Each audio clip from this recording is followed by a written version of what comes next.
출애굽기 20장을 나눴으면 좋겠다는 마음이 왔어요. 결국에 우리가 지켜야 할 것들, 십계명에 나와 있는 장면입니다. 이 싸움이에요. 이 마지막 때가 빡빡하게 돌아가고 점점 사단이 그 마지막 발악을 하면서 불법이 횡행함으로 사람들의 사랑이 식어지리라.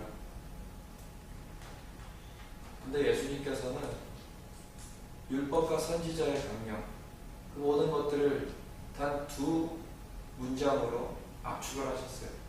첫째 계명은 하나님을 너의 마음과 힘과 뜻과 정성을 다해서 사랑하라. 이것이 크고 첫째 되는 계명이에요. 둘째는 그와 같으니 내 이웃을 내 몸과 같이 사랑하라. 사랑이라는 단어로서 두 개를 이렇게 다 포괄해서 주님께서 설명을 하셨습니다. 사실 이 사랑이라는 것이 굉장히 중요한 하나님의 속성이죠. 요한일서에 특별히 하나님은 사랑이십니다 라고 증거하고 있어요. 하나님의 형상을 우리가 띈다는 것은 사랑의 모습이 없이는 될 수가 없어요. 그래서 먼저는 하나님을 사랑하고 그리고 이웃을 사랑하는 것. 우리가 또한 사랑하는 것 자체가 우리에게서 처음에 시작된 것이 아니라는 것을 분명히 성경은 말해주고 있죠. 먼저 하나님께서 우리를 사랑하여 주셨기 때문에, 십자가에서 예수님께서 그 사랑을 확증해 주셨기 때문에 우리를 향한 주님의 사랑, 하나님의 사랑 얼마나 큰지 자신의 목숨을 내어줄 정도로 우리를 사랑하신다는 것을 먼저 알려주셨기 때문에 우리가 그것을 볼 때 감동하며 정말 주님을 향한 그 사랑이 불러일으켜지는 것이죠. 그 사랑으로 말미암아서 하나님의 사랑이 멈춰 있었습니다. 그리고 그 사랑으로 말미암아 정말 그 많은 그 하나님의 사랑이 많은 사람들의 마음을 감동시켰고 그 마음에 그 사랑을 불러일으켰죠. 하나님께서. 그래서 하나님께서 먼저 사랑하셨기 때문에 우리가 사랑할 수 있게 됐고, 그랬을 때 마땅히 그 사랑을 입은 자들로서 해야 될 것은 사랑하는 것이에요. 그래서 하나님을 사랑하고 이웃을 사랑하는 것. 그래서 우리가 출애굽기 20장을 읽으면서 여기에도 10계명이 나와 있는데 이게 전체적으로 하나님을 사랑하고 이웃을 사랑하라는 것으로 다 요약될 수가 있는 것입니다. 그래서 우리가 20장 1절부터 26절까지 함께 읽겠습니다. 출애굽기 20장 1절부터 같이 읽겠습니다. 하나님이 이 모든 말씀으로 말씀하여 이르시되 나는 너를 애굽 땅 종되었던 집에서 인도하여 내 하나님 여호와이니라. 너는 나 외에는 다른 신들을 내게 두지 말라.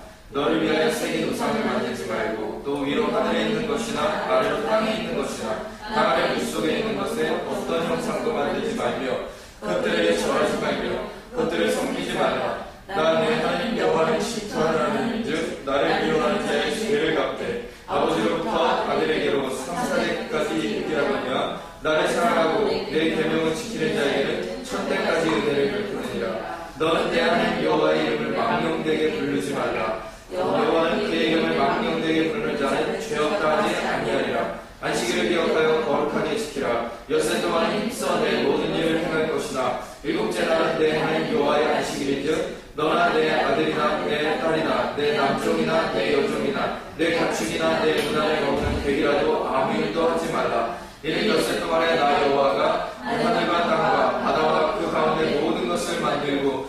셋째 날에 쉬었음이라.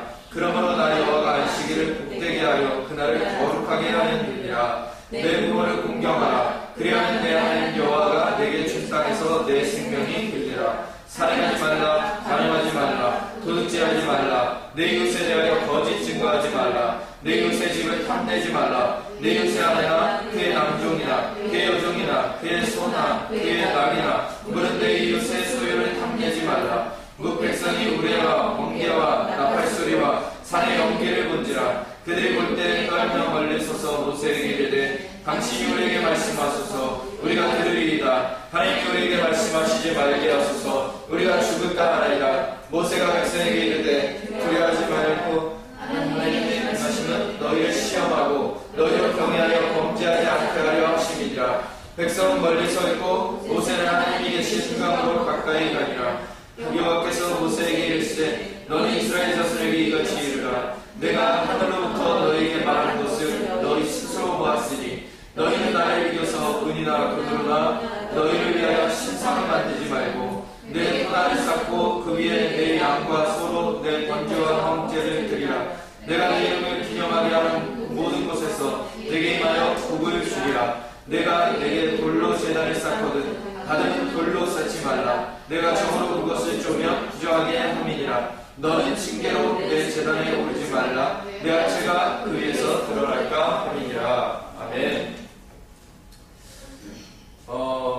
하나님께서 모세를 통해서 그 바로 앞에서 많은 이적을 행하셨고요. 10번째 재앙인 그 장자가 죽는 재앙을 통해서 결국엔 바로의 손을 들게 하시고 이 이스라엘 백성을 출애굽시키셨죠. 애굽에서 건져내셨죠. 그리고 여기 19장에 보면은 애굽에서 나온 지 3개월이 지났을 때 셋째 달에 그때 신의 광야에 이르러서 그 산 앞에서 장막을 쳤다라고 그랬어요. 그래서 3개월 만에 그 신의 광야에 이르게 되었어요. 그래서 신의 광야에서 그 신의 산에 하나님께서 그 다음에 모세 보고 너는 산에 오르라. 내가 거기서 너와 만나겠다. 그리고 지침들을 주겠다는 거였어요. 그리고 백성들에게는 산에 오르지 말라 그랬어요. 왜? 죽을까 하니라. 그들이. 왜? 죄가 있는 중에 하나님을 뵈면 그 자리에서 죽게 되어 있습니다. 신약시대라고 달랐던 것이 아닌 것을 알고 있죠. 사도행전 5장에 보면 아나니아와 삽비라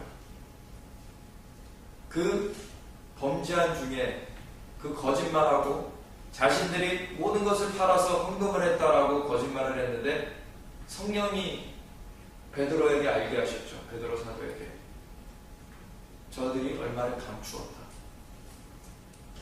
다 안 내서 벌 받은 게 아니에요. 뭐 10분의 1만 내도 돼요. 그것이 최소 기준이죠, 사실. 근데 뭐 그거 안 내도 아직까지 살고 있는 사람들 많이 있는데 그런 것이 아니라 거짓말한 것 때문에 의도적인 범죄를 한 것 때문에 이제 심판을 받게 됐는데 사실 그 초대교회 때처럼 지금 그 심판이 임하면은 죽어나갈 사람 너무 많습니다. 교회. 그 영광이 왜 근데 심판이 지금은 그렇게 이루어지지 않느냐. 어떤 사람들은 잘못 생각하는 게 구약 시대는 율법의 시대고 신약 시대는 은혜의 시대, 성령의 시대이기 때문에 신약 시대에는 잘못해도 안 죽는다라는 생각을 해요. 근데 아나니아 삽비라 신약 시대 사람이에요. 그냥 틀린 생각이죠. 근데 왜 그러면 지금은 심판이 안 임하느냐? 이게 불행인지 다행인지 너와의 영광이 초대교회 때보다 강하지 않기 때문에 너의 임재가 그만큼 강하지 않기 때문에 굉장히 불행한 일이죠, 사실. 그렇지만 심판받을 자들에게는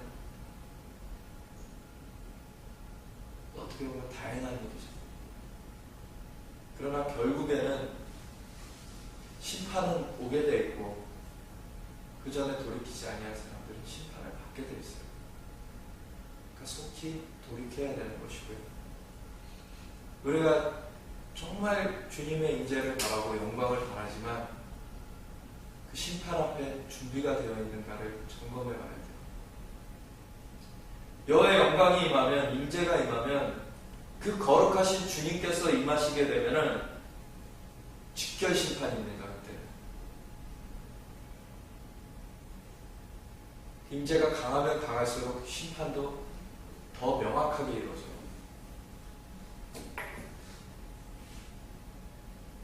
오늘 페이스북에 뜬 것이, 페이스북이 아니죠. 기사가 뜬 것이, 신문기사가 뜬 것이 뉴욕주가 동성애 결혼을 합법화했다는 것이 떴어요. 지금은 심판이 안 이루어졌어요. 왜? 거기 하나님의 임재가 그렇게 강하지 않기 때문에.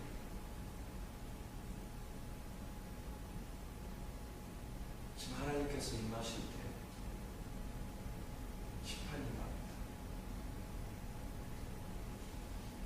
그런데 하나님이 임하시기 전에 심판이 임하는 경우가 있는데 무엇이냐면 악한 영들에 사로잡혀 버리는 거죠. 그리고 유린당하는 거죠. 악한 영들. 그런 죄는 그 악한 영들이 마음껏 유린할 수 있는 권리를 줘버리는 것이에요.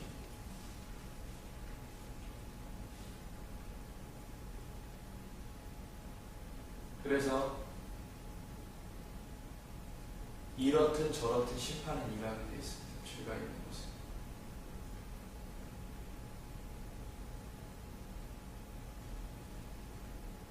재앙은 임하게 되어 있습니다.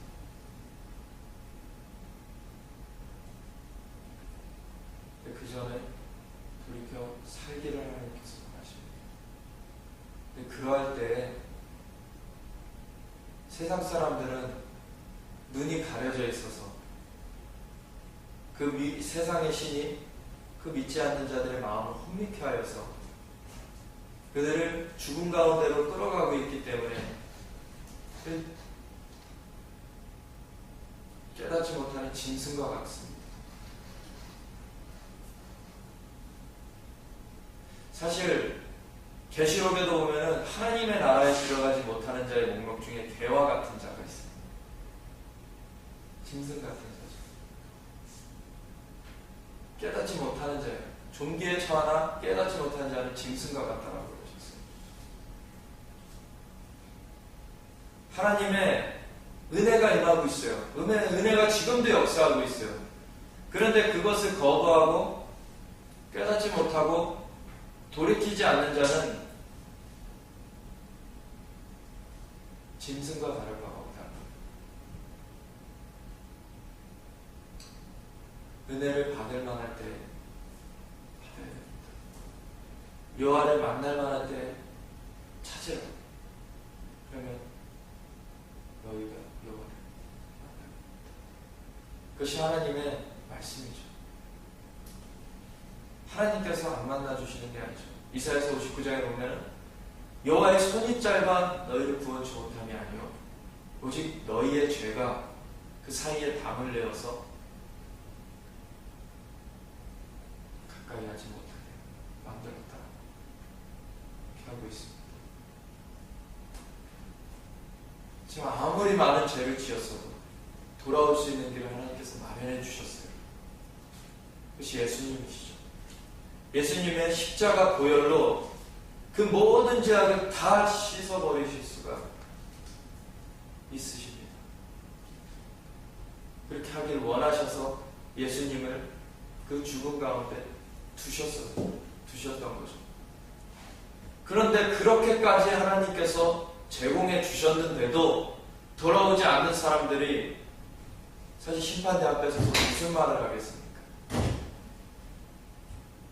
하나님께서 직접 인간의 몸을 입고 오셔서 자신의 생명을 내어주시면서 그 길을 제시해 주셨는데, 구원 얻을 길을 제시해 주셨는데, 그거를 거부한다면은 도대체 심판대 앞에서 할 수 있는 말이 무엇이 있겠습니까?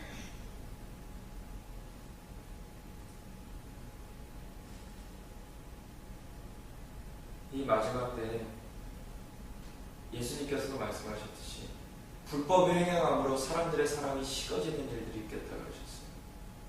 불법이 횡행할 거예요. 정말 온갖 기괴한 것들이 막 벌어질 것입니다.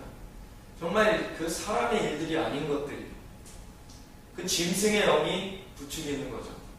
마지막 때에 무저갱에서 불러 올려지는 짐승의 영이 사람들을 완전 그 짐승의 몰골로 바꾸게 되는 것입니다. 그것에서 안전한 자들은 6월절 어린 양의 보혈 아래 있는 사람들만이 안전하죠.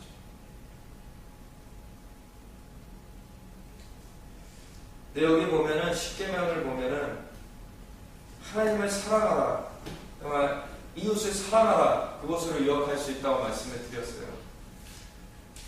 정말 불법을 행하는 사람들은 그 사랑과 반대되는 것입니다. 하나님을 사랑하는 것과 반대돼서 하나님을 사랑하지 않고 우상을 섬기는 것이죠. 이웃을 사랑하는 것에 반대돼서 이웃을 해하는 것이죠.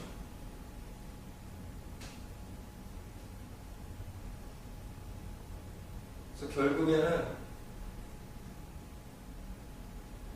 이 하나님의 사랑을 지키는 것이 굉장히 중요한 싸움입니다. 굉장히 중요한 싸움입니다.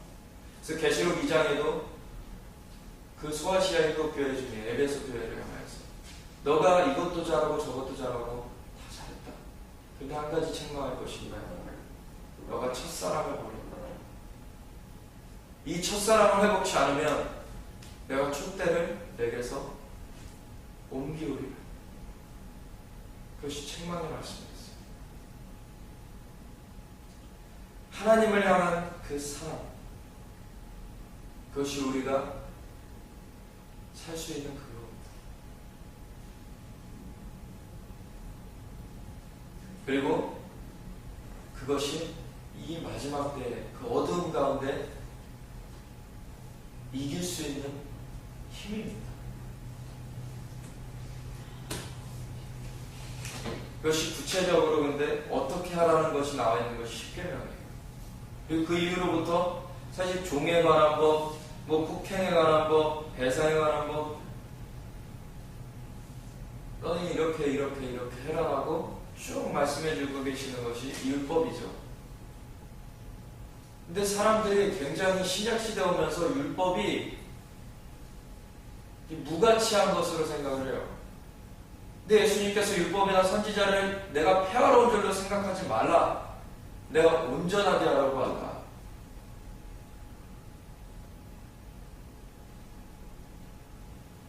천지가 없어지기 전에는 이것의 1.1을 또 남기지 않고 다 이루리라. 그 온전케 한다는 것이 무엇입니까? 율법의 내용 자체가 잘못됐던 것이 아니에요. 하지만 율법은 불완전했던 것이 사람들의 겉만 제한하게 됐죠.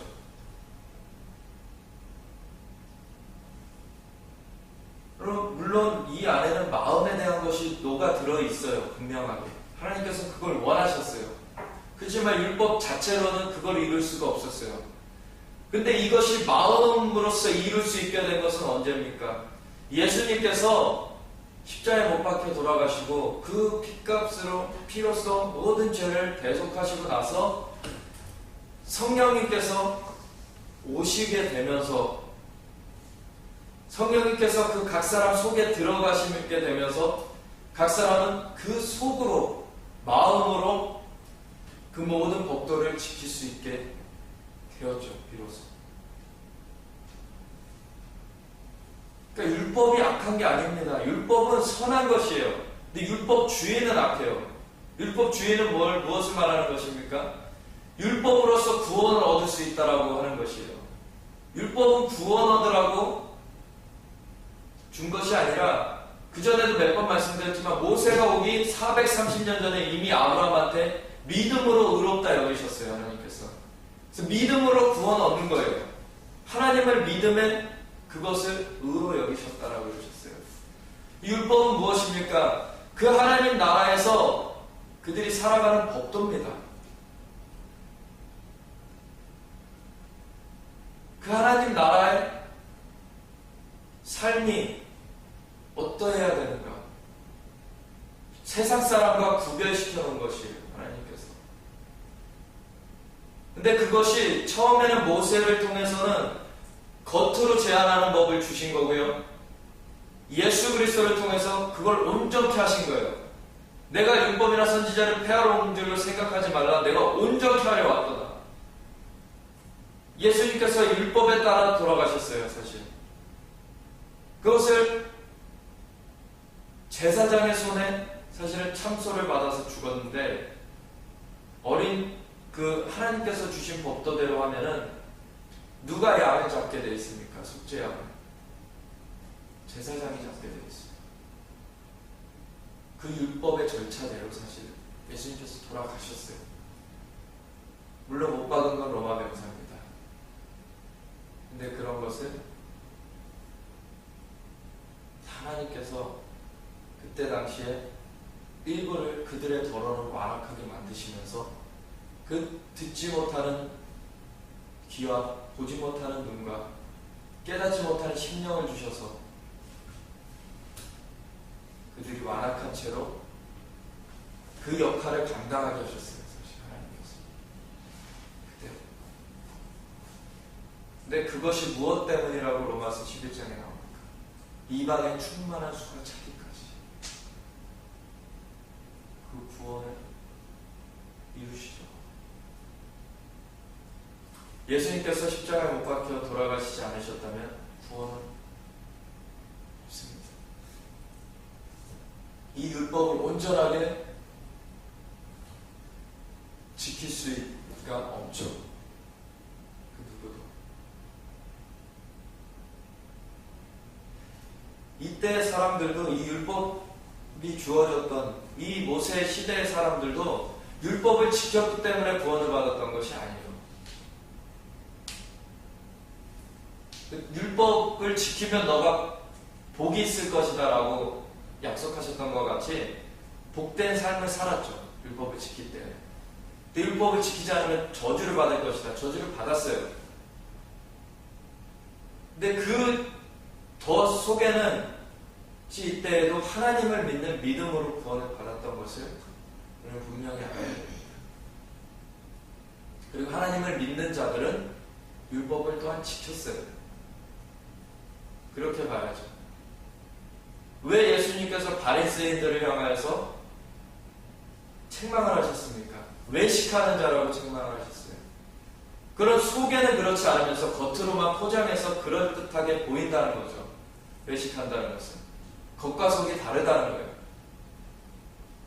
그 회칠한 무덤이라고 말씀하셨어요.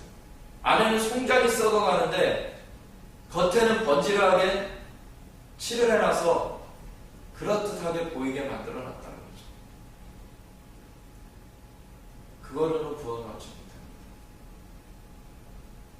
그러니까 율법을 지킨다고 무조건 구원을 얻는 게 아니에요.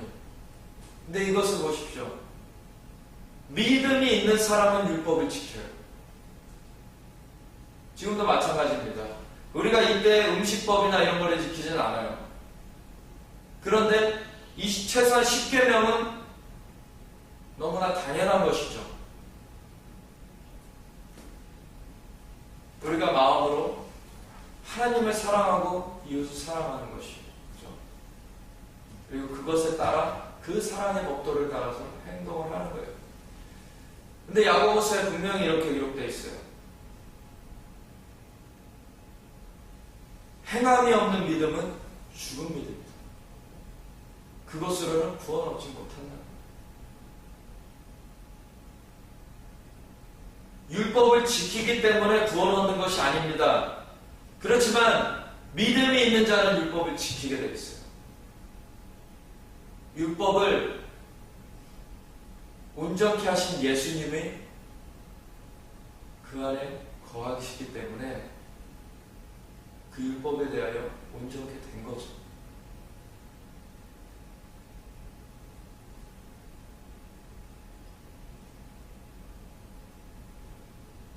그래서 몰몬교 같은 경우, 이게 왜 이단이라고 합니까? 이미 한번 구원을 받았으면 구원받을이 그렇죠. 구원을 받았으면 너가 무슨 짓을 해도 괜찮다. 너는 구원 얻은 사람이다. 근데 그 열매로 그들을 알지니 좋은 나무에서 나쁜 열매를 맺을 수 없고 나쁜 나무에서 좋은 열매를 맺을 수가 없다. 행함이 없는 믿음은 죽은 믿음이다. 분명히 그 행함을 보면은 유추해 볼 수가 있어요. 물론 그렇게 행한다고 해서 모두가 다 바른 믿음을 가졌다는 게 아니라는 걸 계속 말씀해 드리는 바입니다.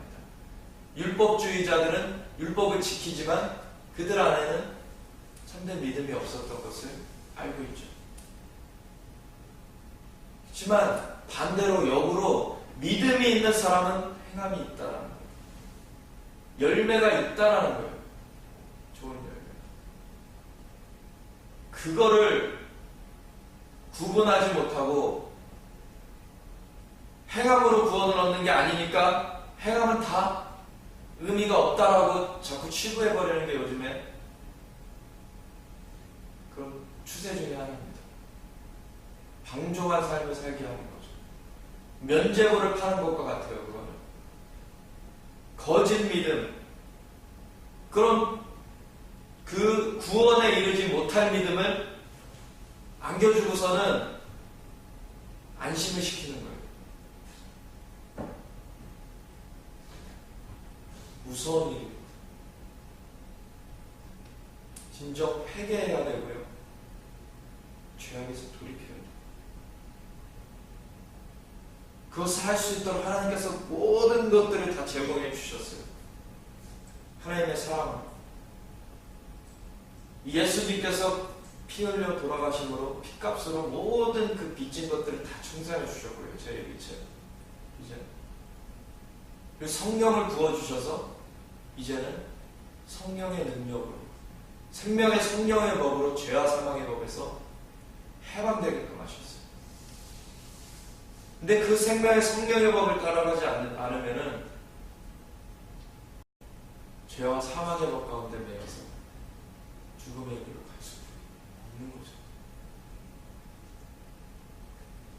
근데 이 십계명에 보면은 하나님이 이 모든 말씀으로 말씀하여 이르시되 나는 너를 애굽 땅 종되었던 집에서 인도하여 낸 내 하나님 여호와니라. 종되었던 곳에서 이스라엘 백성들을 끌어내셨어요. 이 이스라엘 민족의 구원은, 구속사는 영적인 구속사의 모든 그림들을 제공해 줍니다. 그 종되었던 애굽 땅에서 인도해 내셨어요. 그래서 우리도 사단의 종살이 했던 것에서 하나님께서 끌어내셨죠. 예수님의 보혈로 말미암아, 그 유월절 어린 양의 보혈로 말미암아. 그러고서 하나님 나라에 들이셨어요. 하나님의 자녀로 삼으셨어요. 정말 만물을 창조하신 하나님이, 창조주 하나님이 한낱 피조물들을 나의 아들이라 나의 딸이라 불러주시는 것. 경계무량한 거죠. 그런데 아직까지도 그 죄에 종되어 있는 사람들, 그 감옥에 갇혀 있는 사람들은 아직도 하나님이 없다고 얘기를 하고, 아직도 죄악의 낙을 누리는 것을 더 좋아하고, 그 중에 어떤 사람은 그 빚이 청산됐다는 것을 아직 알지 못해서 나오지 못하는 사람들도 있는데, 우리가 때를 얻든지 못 얻든지 주님의 그 은혜를 전파하기에 힘써야 되는 것입니다. 그래서 그 종되었던 집에서 인도함을 받아서 정말 하나님의 나라로 들어간 사람들은 이렇게 해야 된다는 거예요. 3절부터 너는 나 외에 다른 신들을 내게 두지 말라라고 나와 있는데, 이것을 우리는 1계명으로 알고 있습니다. 근데 전에도 한번 말씀드렸듯이 유대인들은 2절 후반부를 1계명으로 생각합니다. 내가 네 하나님 여호와다. 그 선포가 제1계명이라고 여깁니다. 그리고 3절과 4절 이 두 우리는 1계명, 2계명으로 알고 있지만 이거를 합쳐서 2계명이라고 생각을 합니다. 첫 번째는 나는 내 하나님 여호와다라는 것이고, 두 번째는 나 외에 다른 신을 두지 말라. 그리고 그 연장선상으로 우상 만들지 말라. 이렇게 보는 거예요. 여하튼지 간에 우리가 한 하나님만을 섬겨야 됩니다. 하나님은 유일하신 분이시다. 사실은 이게 너무 강하다 보니까 유대 백성 중에는 그래서 예수님을 못 받아들이죠. 이방신에게로 꿰어간다라고 생각을 하는 거예요. 민수기 13장에는 분명하게 너나 네 가족이나 네 아내나 심지어 너 사랑하는 친구라 할지라도 이방신에게로 널 이끌어가는 사람은 돌로 쳐 죽여라 라고 되어 있어요. 그러니까 그 예수님을 아직 모르는 그 유대인들이 율법에 의해서 선교사들을 막 배척하는 것이 이게 그냥 감정적으로 하는 것이 아닙니다. 자기네들은 그것에 죽고 사는 것이 있다고 생각을 하는 거예요.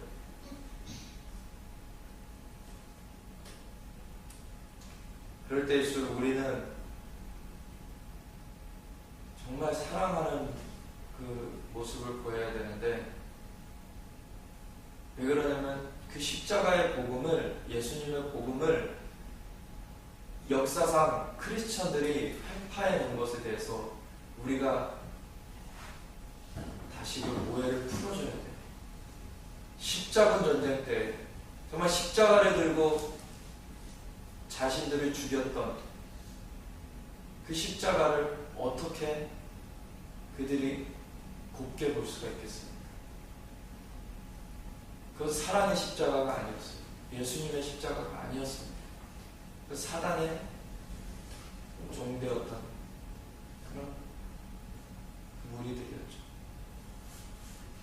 예수님의 십자가는 남을 위하여서 내가 대신 죽는 것인데, 나의 목적을 위해서 남을 죽이는 것은 결코 예수님의 십자가가 될 수가 없습니다. 그 십자가를 떠올릴 때 유대인들은 그걸 생각하게 돼 있어요. 홀로코스트 때 그 나치 뒤에서 지원했던 사람들이 개신교 목사들이었습니다. 카톨릭도 자신들을 죽였고 개신교도 자신들을 죽인 거예요. 십자가를 앞세웠어요. 그들이 상처 입은 채로 실제로 저 십자가는 본인들한테는 죽음의 사인입니다.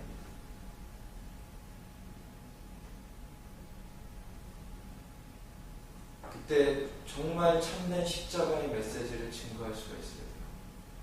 그냥 십자가 마크 갖고 있다고 해서 십자가의 메시지가 증거되는 게 아니라 십자가의 삶이 있어야 되는 것이죠. 너희는 좁은 문으로 나아가라. 넓은 문은 길이 넓고 평탄하기 때문에 많은 사람들이 나아가지만 좁은 문에는 적은 사람만 찬다. 그 좁은 문이 무엇입니까? 십자가의 길입니다. 너희가 자기 십자가를 지지 않고는 나를 따라올 수 없다. 예수님께서 그 모든 인류의 죄를 대속하시는 물값비를 다 쏟으셔서 모든 죄값을 대속해 주셨어요. 근데 우리가 해야 될 건 무엇입니까? 이제 그 예수님의 대속의 은혜를 증거하는 것이에요. 그러다 보면 의를 위하여 핍박을 받는 일이 있겠다 하셨어요. 그것이 우리의 십자가입니다. 그것을 발끈하여서 우리도 대갚아주면 안 돼요. 그 십자가를 지지 않으려고 하는 것입니다. 의를 위하여 핍박을 받는 것을 영광으로 여기고 그 사랑을 전해줘야 되는 것이에요. 그것이 진짜 십자가의 메시지를 증거하는 것입니다.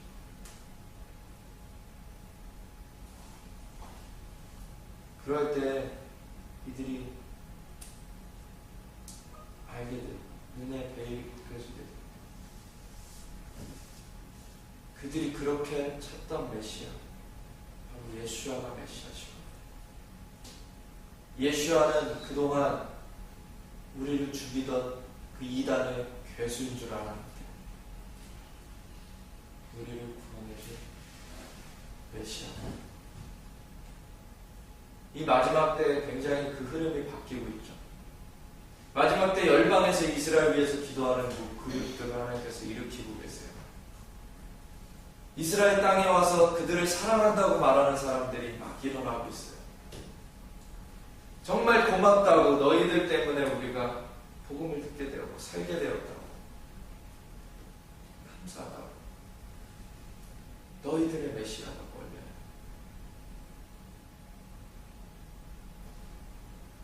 그러할 때 그 오해가 고쳐지고 그 백성들이 위로를 얻고 그들이 예수아가 참된 메시아신 것을 알게 되는 일들이 있는 거죠.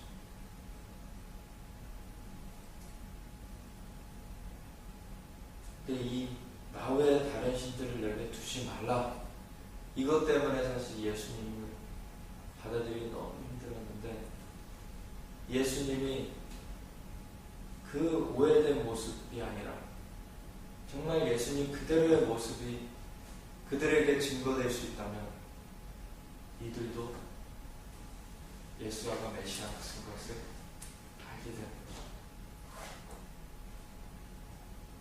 근데 그것이 어떻게 보면 이방인들, 이방 크리스천들로 보면은 그 본인의 그 믿음의 잣대와 같아요. 그것이 유대인들을 향하여서, 안 믿는 사람들을 향하여서 우리가 어떻게 대하고 있는가, 그들을 향하여서 빛을 전하고 있는가, 수금의 맛을 내고 있는가, 정말 사랑을 우리가 행하고 있는가. 믿지 않는 사람들은 크리스천들을 통해서 하나님을 보게 됩니다. 크리스천을 통해서 예수님을 만나요. 크리스천들이 삶이 예수님의 모습을 띠지 않는다면 그들은 크리스천이라고 하지만 그 사람들 속에서 예수님을 발견할 수가 없고요. 당연히 예수님을 영접할 수가 없죠.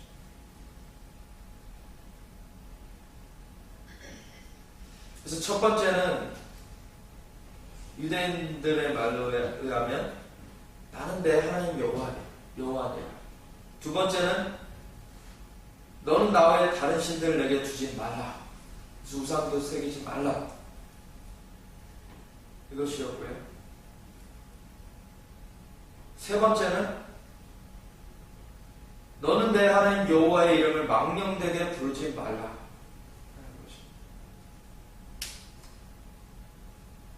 그래서 하나님 여호와를 경홀히 여기면 안 돼요. 크리스천이라고 하는 사람들 중에 이 죄를 범하는 사람도 많아요. 크리스천이라고 하면서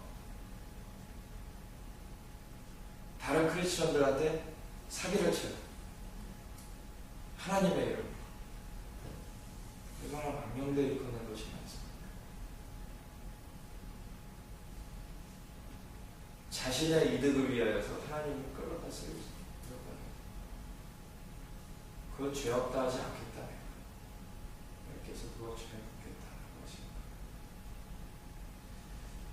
그리고 네 번째는 안식일을 기억하여 거룩하게 지키라. 엿새 동안은 힘써 내 모든 일을 행할 것이나 일곱째 날은 내 하나님 여호와의 안식일인즉 너나 내 아들이나 내 딸이나 내 남종이나 내 여종이나 내 가축이나 내 문 안에 머무는 객이라도 아무 일도 하지 말라. 이는 엿새 동안에 나 여호와가 하늘과 땅과 바다와 그 가운데 모든 것을 만들고 일곱째 날에 쉬었습니다. 그러므로 나 여호와가 안식일을 복되게 하여 그날을 거룩하게 하니라. 거룩하다는 의미에는 구분하다라는 의미가 있어요. 구별하다, 구분하다. 그래서 이 일곱째 날을 구별해 놓으신 거예요. 하나님께서 구분해 놓으신 거예요.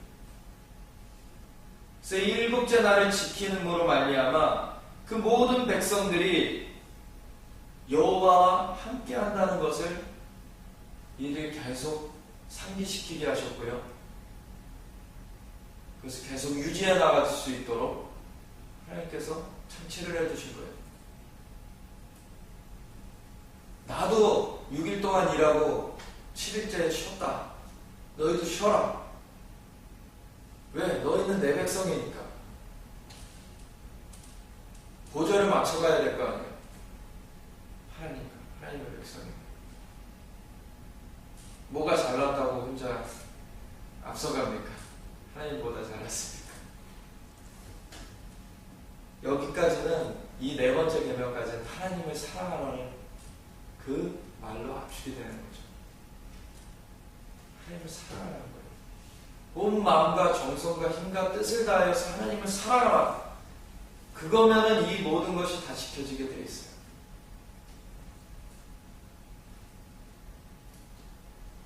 주님과 함께 보조를 맞추게 되어 있죠. 주님의 이름을 경홀히 여기지 않죠. 망령되이 일컫지 않아요. 함부로 일컫지 않아요. 우리가 사랑하는 사람 이름 막 개나 소 부르듯이 합니까? 아니죠. 어떤 사람들 크리스찬이라고 하지만 하나님의 이름은 무슨 램프에 바바 부르듯이 하는 뭐 금나라 뚝딱 그런 것처럼 해결해야 됩니다. 하나님은 그런 분이 아니죠. 하나님이 우리를 가까이 불러주셨다고 해서 우리가 맘먹을 수 있는 분이 아니라는 것을 알아야 돼요. 하나님은 정말 하늘의 하늘도 감당하지 못할 분이신데 주님께서 친히 본인을 그 허리를 숙여주셔서 우리를 안아주신 것을 우리가 잊지 말아야 되는 것입니다. 그리고 다섯 번째는 내 부모를 공경하라는 것이죠. 그리하면 내 하나님 여호와가 내게 준 땅에서 내 생명이 길리라. 어디에서는 이런 말씀을 하죠. 다른 성경에서 이것이 약속 있는 첫 계명이다. 그리하면 내 하나님 여호와가 내게 준 땅에서 내 생명이 길리라 라고 말씀하시죠. 그 부모 공경, 우리 살인하지 말라, 간음하지 말라, 도둑질하지 말라, 내 이웃에 대하여 거짓 증거하지 말라, 내 이웃의 집을 탐내지 말라 까지 해서 6계명이 더해져서 총 10계명인데요. 이 5번째 계명부터 10째 계명까지는 내 이웃을 내 몸같이 사랑하라 라는 그 계명에 다 포함되는 계명들이죠. 그래서 사랑하면 이 모든 것을 다 지키게 되어 있습니다. 예수님께서 율법을 완전히 한 것이 그것이에요. 사랑할 수 있는 능력을 주신 겁니다. 성령님으로 말미암아 사랑에 매는 줄로 하나 되게 하신 것을 너희는 힘써 지켜라. 예수님께서 그 사랑을 할 수 있도록 하셨어요. 그래서 이 계명이 무의미해진 것이 아니라 이제는 계명을 온전케 지킬 수 있게 된 것입니다.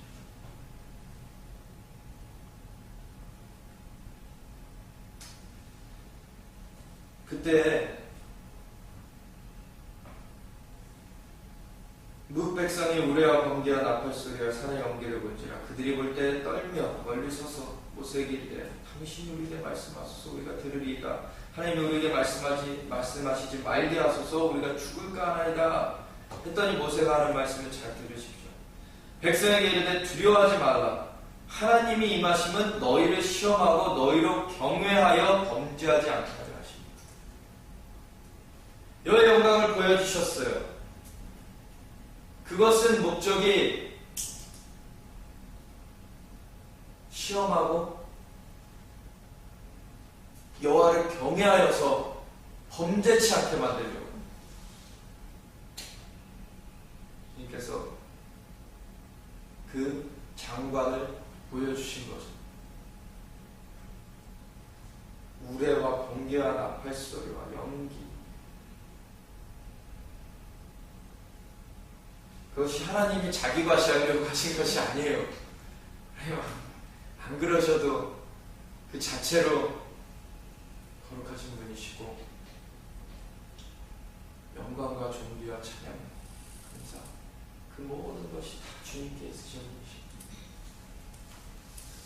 그런데 사람들을 위해서 한번 보여주셨어요. 범죄치 않도록 하기 위해서 경외하는 것을, 경외함으로 말미암아 이 하나님을 경외하는 것이 그 근본, 지혜의 근본이고요. 생명의 근원이 마음에서 난다 그랬는데 그 생명의 근원이 마음인 것입니다. 여호와를 경외해야 돼요. 그랬을 때 모세에게 여호와께서 이어서 이렇게 말씀하십니다. 이스라엘 자손에게 이같이 이르라. 내가 하늘로부터 너에게 말하는 것을 너희 스스로 보았으니 너희는 나를 비교서 은으로나 금으로나 너희를 위하여 신상을 만들지 말고 내게 토단을 쌓고 그 위에 내 양과 소로 내 번제와 화목제를 드리라. 내가 내 이름을 기념하게 하는 모든 것에서 내게 임하여 복을 주리라. 먼저는 아무 우상 만들지 마라. 왜? 어떤 거를 만들더라도 하나님이 비교가 될 수가 없잖아요. 그건 우상을 위한 것뿐이 아닙니다. 어떤 것을 만들든지, 어떤 은이나 금이나 신상을 만들든지, 다만 토단을 쌓고 그 위에 내 양과 소로 내 번제와 화목제를 드리고 내가 내 이름을 기념하게 하는 모든 곳에서 내게 임하여 복을 주리라. 그 이름을 기념하는 곳에 주님께서 역사하십니다. 그래서 형상을, 하나님의 형상은 우리가 각을 뜰 수가 없어요. 워낙에 광대하신 분이시기 때문에 그것을 우리가 감히 어떤 한 형상으로 만들 수가 없습니다. 그런데 그 이름을 주님께서 알려주셨고 그 이름을 기념하는 곳에는 내가 임하여서 복을 주겠다. 우리에게 계시된 이름이 무엇입니까? 여호와시죠. 또 계시된 이름이 무엇입니까? 예수님이시죠. 예수님의 이름을 부르는 곳에 영생의 복이 임하는 것입니다. 누구든지 내 이름을 부르면, 주의 이름을 부르는 자는 구원을 얻으리라. 그 주님의 말씀입니다. 예수님 상세워 놓는다고 구원이 이루어지는 게 아닙니다. 예수님의 이름을 불러야 되는 것이고요. 주님께 그 모든 영광을 올려드려야 되는 것입니다. 그래서 내가 내게 돌로 제단을 쌓거든 다듬은 돌로 쌓지 말라. 인간의 어떤 노력으로 말미암아 그 영광이 가감되는 것이 아니다.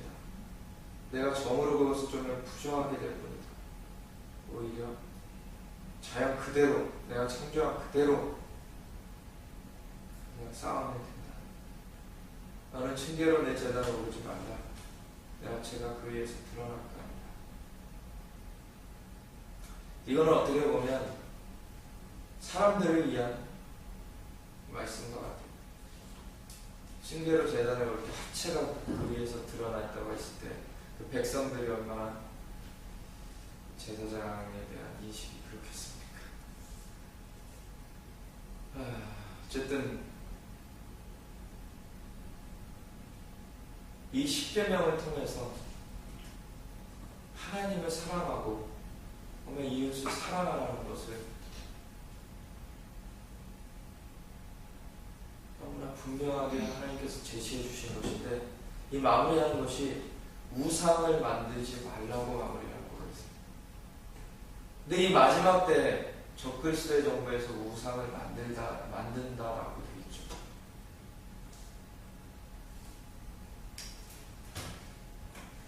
하나님은 영이시니 예배하는 자들은 신령과 진정으로 예배할지니라, 영과 진리로 예배할지니라. 아버지께 참되게 예배하는 때가 오나니 이때라. 아버지께서는 이렇게 자기에게 예배하는 자들을 찾으십니다. 하나님께서 찾으시는 것은 우상을 만들어 놓고 기다리는 자를 찾으시는 게 아니에요. 영과 진리로 예배하는 자들을 찾으시는데, 이 두 가지가 분명하게 대조가 되는 것입니다. 이 마지막 때 영과 진리로 예배하는 예배자들과 그 형상을 가지고, 우상을 가지고 하나님께 나아가려는 자들이 이 마지막 때 알곡과 가려져서 구분이 되게 되어 있습니다. 믿지 않는 자들은 말할 것도 없고요, 믿는다고 하는 사람들 중에서도 산 믿음을 가진 자들과 그 산 믿음을 가진 사람들은 성령님의 인도하심을 따르는 사람들이에요. 영과 진리로 하나님을 예배하는 사람들입니다. 그래서 보이지 않는 것을 보는 사람들이에요. 믿음은 바라는 것들의 실상이요, 보이지 않는 것들의 증거니라. 하나님께 나아가는 자들은 반드시 그가 계신 것과 자기를 찾는 자들에게 상 주시는 이심을 믿어야 할지니라. 이것이 없이는 하나님을 기쁘시게 하지 못한다. 믿음이 없이는 하나님을 기쁘시게 하지 못한다. 그 참된 믿음이 있는 사람들은 영과 진리로 하나님께 예배하면서 성령님의 인도하심을 따라서 정말 보이지 않는 영역을 보면서, 정말 그 영역을 믿으면서 그 영역의 삶을 살아요. 그러면서 그 영역의 일들이 이제는 자연으로도 보이는 영역에 열매 맺을 것을 바라보는 사람들이죠. 행함이 없는 믿음은 죽은 믿음이다. 행함으로 그 믿음이 온전히 된다고 하셨던 것처럼, 그 보이지 않는 믿음은 보이는 행함으로 온전히 되는 이거예요. 보이지 않는 영역은 보이는 영역 가운데 열매를 맺습니다.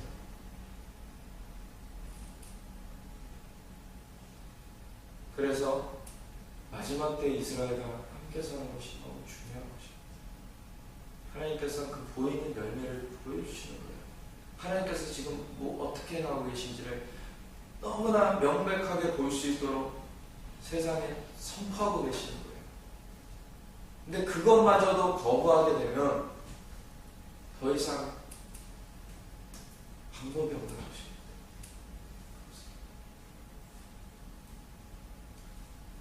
그랬을 때 그 보이지 않는 영역을 바라보면서 기도했던 자들이, 그 선조들이, 선배들이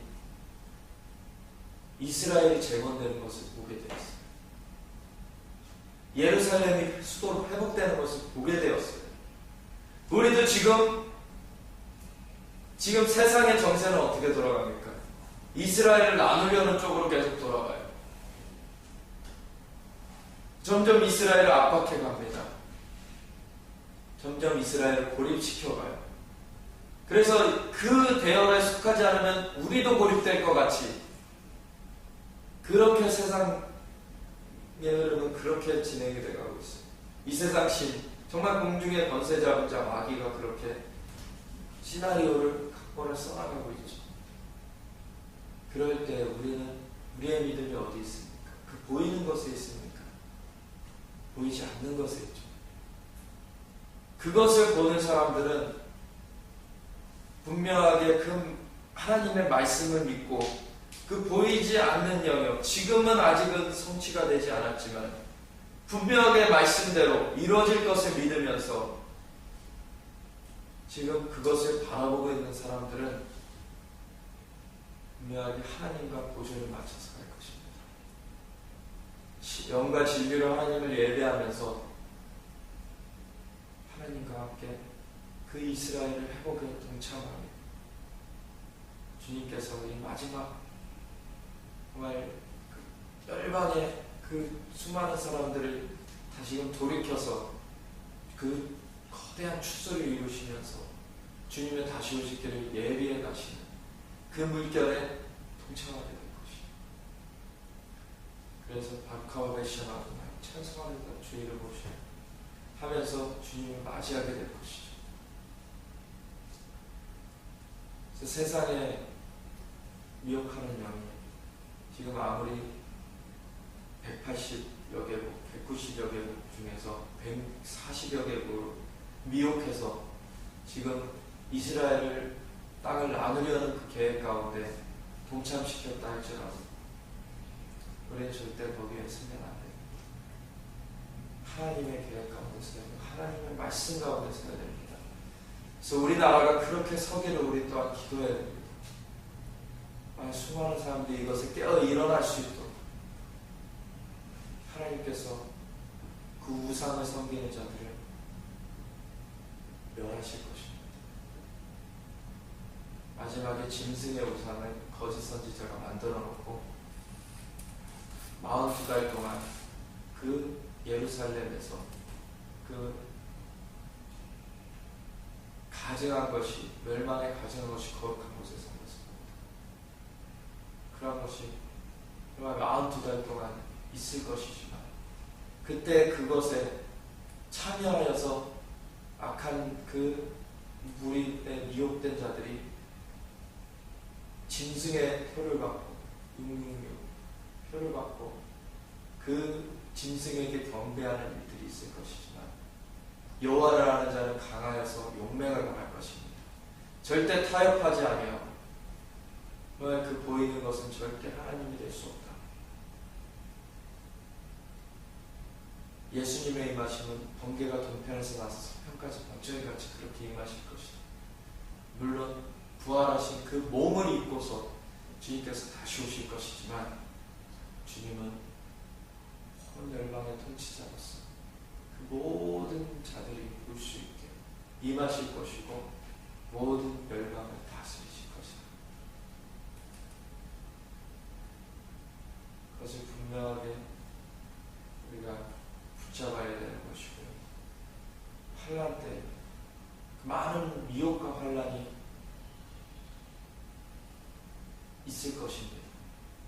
그러한 때 많은 사람들이 불법을 행하면서 사랑이 식어지는 일들이 있을 것이고 지금 하나님을 향한 사랑, 그 이웃을 향한 사랑을 우리가 견지한다면 그 어둠의 때를 뚫고 나갈 수가 있습니다. 하나님을 향한 사랑이, 이웃을 향한 사랑이 있을 때 미혹되지 않을 것이고 핍박에 굴하지 않을 것입니다.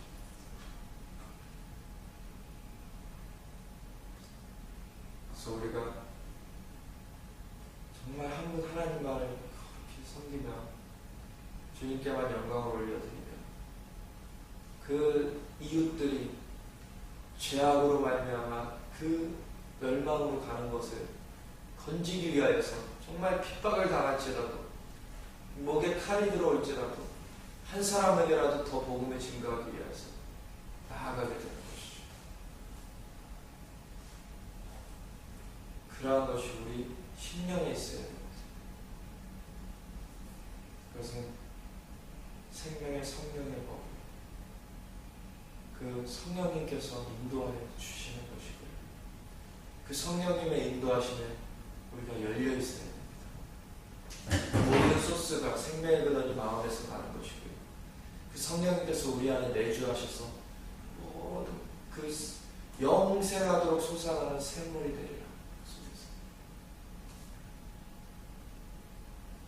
끊임없이 우리 안에서 공급해 주시기 때문에 그 성령님을 의지하는 사람들은 그 어떠한 환경과 상황 속에서도 그것을 뚫고 나갈 수가 있는 것이죠. 넉넉히 이루고 설 수가 있습니다. 그래서 우리가 함께 기도하기 원합니다.